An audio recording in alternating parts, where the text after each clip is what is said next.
I'm faster now than I've ever been, which is the craziest thing. And I've been competing in sports for 35 years. It's like, do you really want to do this? And that's the part that hurts, is when I get that question asked to me, because I'm like, I get all upset. Like, what are you talking about? You know, or like, hey, you're retired, right? I'm like, you, like, no, I'm not retired. Like, you go retire. Like, I have to do. I've been competing for 35 years. I am not even close to being done. 20-year old. He's like, you don't need to be going toe to toe with these guys. He's like, and you're smart. Man, I got asked a question if I having fun with this anymore. Or, you know, like, I haven't seen you smile, Tony. Like, you know, are you having fun?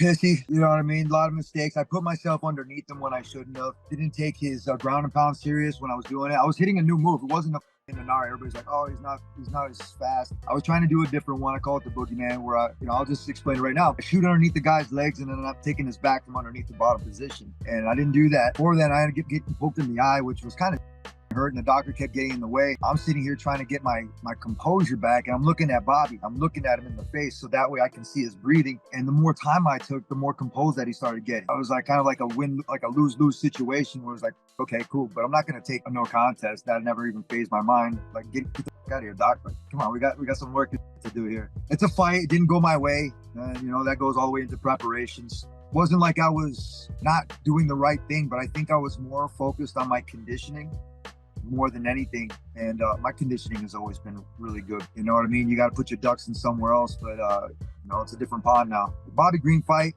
didn't go my way. This fight with Patrick coming up December 16th, we're training with a new team, my old team, classic fight team with Tyler Wombles and his guys. I haven't worked with them.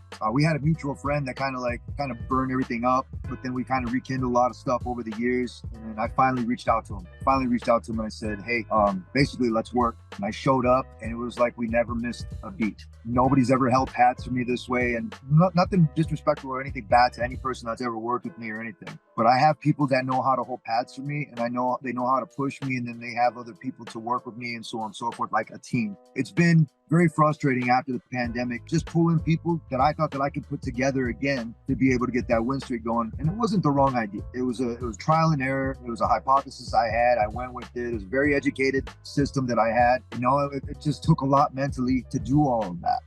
It's like starting something from scratch. With this fight journey, it did start from scratch, but I built up a lot of good relationships with people, and I had to rekindle those relationships.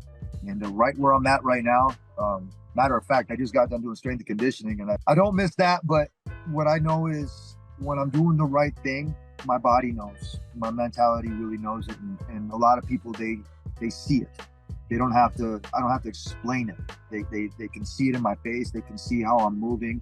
Like I said, I'm in a good spot. The Bobby Green fight was enough for me to kind of be like, you know what? You got to get your shit together, Tony. Like, it's like everybody says, oh, you're slower. Or I got tired of just hearing, put myself in a better position with good people.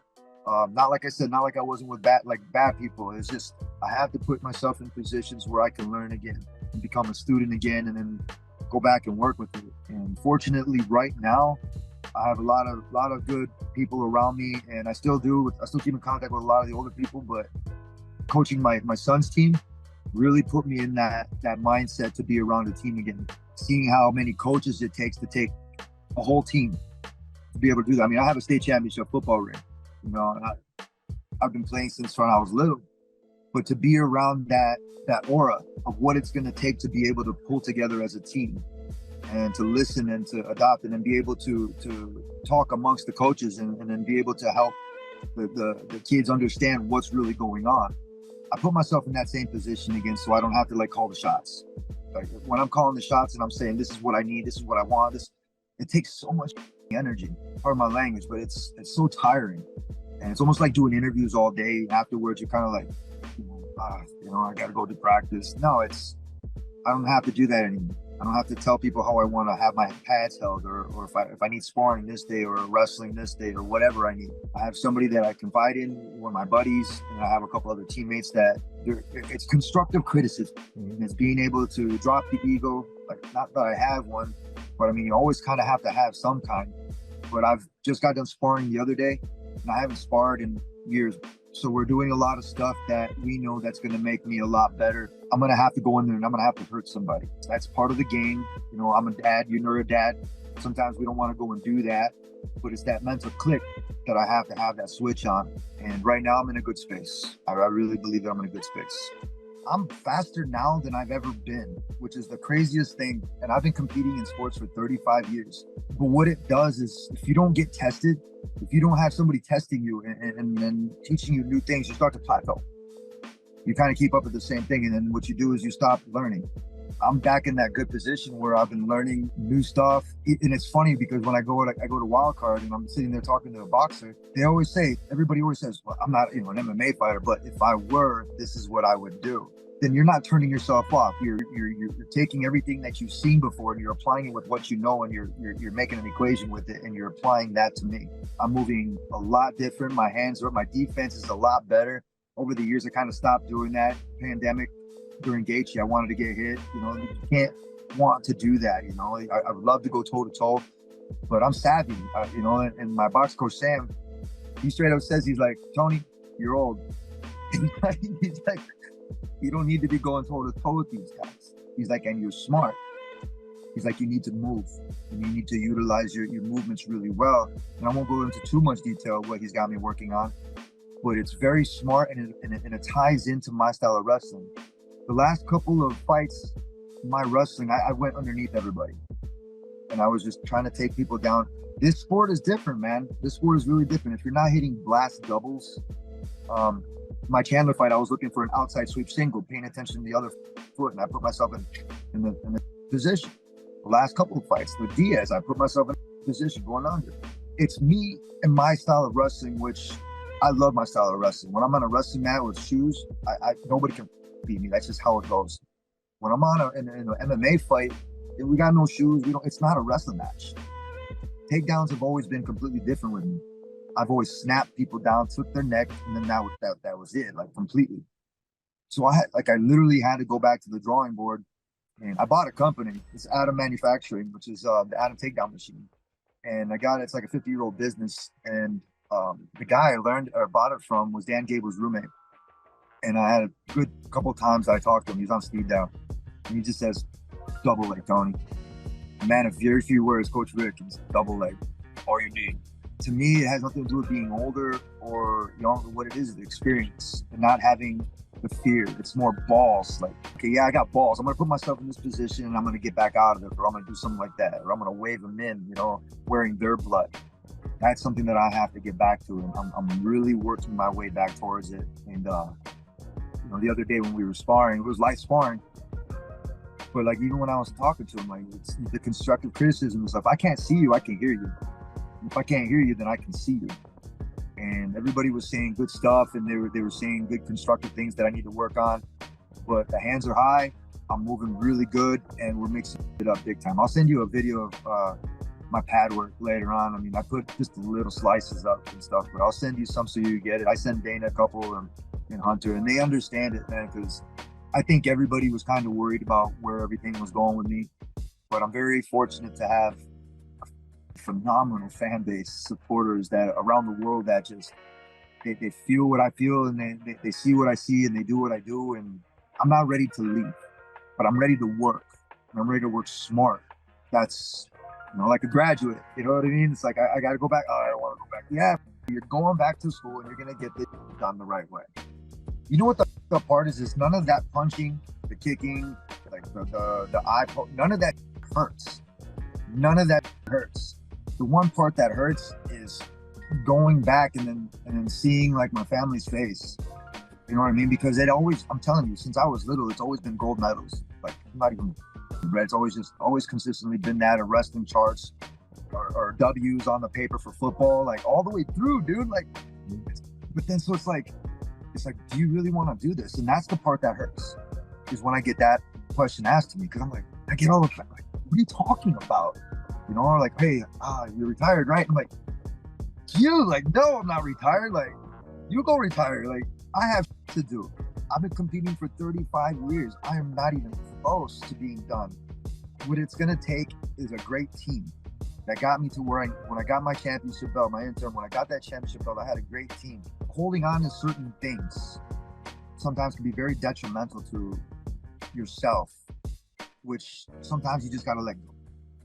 Sometimes you have to let go and hold on to the things that hold on to you very tight. And that goes with faith, family, and friends.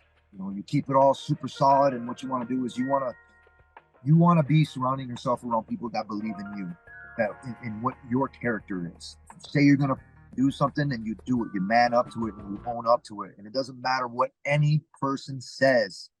You're out there, you're putting in the work, and it's not about posting all the work that you're doing, just like good deeds. You post all the good people think you're too good for everybody. No, dude. You do what you gotta do, and then when time comes to step on that mat, you go out there, do what you gotta do to get your hand raised in victory. Man, I got asked the question if I'm having fun with this anymore. Or, you know, like, I haven't seen you smile, Tony. Like, you know, are you having fun? And I had to think about it for a second. Long walk, you know, hitting some weights, and I did all the stuff, and I put it together. And if showing up to my academy, if I hate it, why am I going here? What am I doing? You know what I mean? I got all these things, these people like putting all these ideas in my head. Hey, you need to retire. You need to retire. You need to retire. It never fazed me to want to retire. Like, I don't want to retire. It's not in my thought process. It's not about like getting cut. It's not about doing all this stuff. It's about competing. And what I did was I started competing without, one, having fun, and two, really giving 100% into my training. And I thought I did. But that means that I have to be coachable. I have to become a student again. I have to ask for help. You know, and that's really hard, especially when people think that you're a Superman, you know, that you got to go and you got to do all this stuff. And, you know, I feel like that when I have all my support around me and when I'm doing the right thing. And right now, it's how I feel. I feel really good. I'm smiling. I'm having fun. My kid is, you know, playing football, and I got my little one. He's 2 years old, and he fits my oldest son's helmet. Crazy. And he wears his shoulder pads, and he's getting to see his older brother do all this stuff. And they're at that age when they can see their pops go in there and whoop some ass. Before it was little, they were too little to understand that. So when people come in to ask, hey, can I get a picture from you? They don't know why. They don't understand it. But I want them to see what training is really like. I want them to see what winning really is like.